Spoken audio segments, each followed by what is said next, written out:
سے قبل 1000 BC میں یہ تعمیر ہوا ہے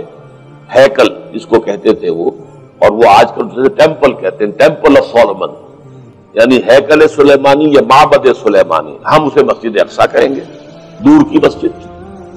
اس کے بعد وہ یہ ہے کہ تقریباً 600 قبل مسیح میں 587 ایگزیکٹلی اس میں اس کو گرا دیا گیا نیبوکڈنیزر نے۔ پھر یہ تقریباً 200 برس کے بعد دوبارہ بنائی گئی اسی جگہ پر،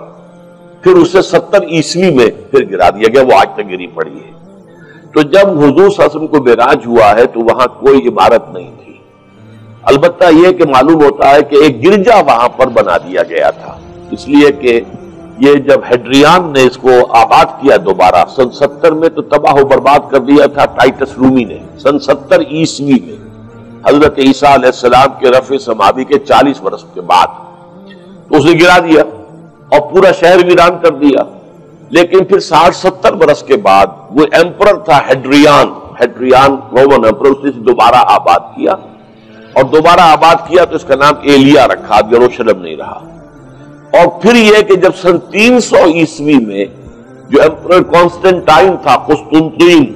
وہ جب عیسائی ہو گیا تو اب یہ پوری مملکت عیسائی ہو گئی، تو پھر وہاں ایک گرجا تعمیر کر دیا گیا۔ اس گرجا میں حضرت عمر گئے تھے، جب انہوں نے ہینڈ اوور کیا ہے حضرت عمر کو وہاں کے عیسائیوں نے، تو جب حضرت عمر اس گرجا کے اندر ہی ابھی تھے، دیکھ رہے تھے جگہ،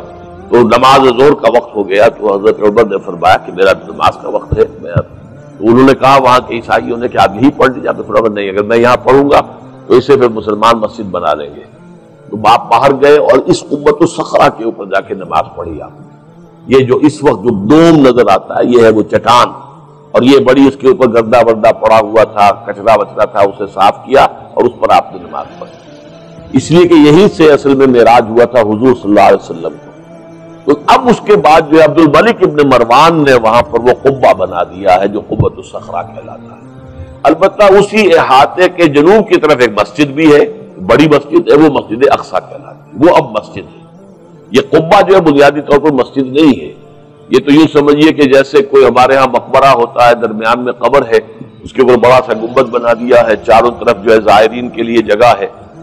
ایسے ہی یہ وہ چٹان ہے۔ کہتے ہیں یہ چٹان جنت سے آئی تھی، جیسے کہ حجر اسود جو ہے جس کے بارے میں روایت ہے کہ جنت سے آیا ہوا ہے پتھر، اس طرح یہ چٹان بھی جنت کی ہے۔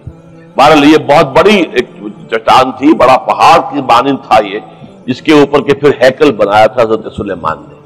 اب ہوتے ہوتے وہ چھوٹا رہ گیا ہے، جیسے کہ اب کوہ صفا کوہ مروہ کیا رہ گئے، کچھ بھی نہیں ہے، ان کا نشان ہے صرف کہ ہاں یہاں کبھی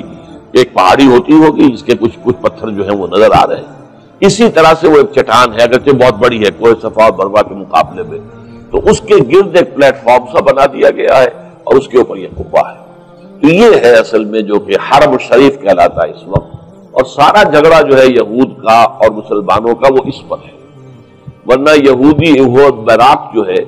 جو یہودی وزیر اعظم ہے اس وقت، اس نے یہ آفر تو کر لی تھی کہ ٹھیک ہے مسجد اقصی موجود رہے